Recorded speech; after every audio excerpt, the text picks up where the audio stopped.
Time for the postmortem of National Signing Day 2015, Mark Rogers TV. We're joined by Connor Tapp of 24/7 Sports to first look at the South Carolina class. The Gamecocks coming in right around that 20 or 21 ranking.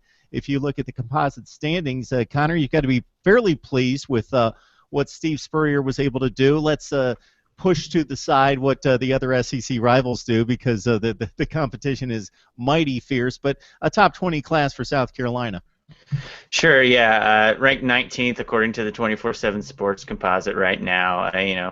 As you mentioned, further down in the SEC rankings, but and a lot has been made of the 9 decommitments that South Carolina has had in this cycle. But I think if you're trying to find something to latch on to, something to feel positive about, if you're a South Carolina fan, it's that the area in which South Carolina was absolutely atrocious was completely addressed in this class, and even to the point that even if a couple of guys don't work out, like the probability that you're going to have some serviceable, above average SEC talent coming in and contributing right away on this defensive line is pretty good, even with having Arden Key flipped to LSU at the last minute. You've got Marquavius Lewis, the junior college defensive player of the year, the #1 overall defensive end in junior college, coming in.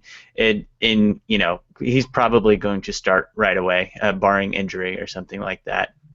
You got some other guys like Dexter Wideman, Dante Sawyer, a bunch of dudes who are ready to come in and contribute right away, and sort of gets left on the back burner here. But somebody who started out in this evaluation cycle as a 5-star guy, Shamik Blackshear, ended up tearing an ACL during his senior season.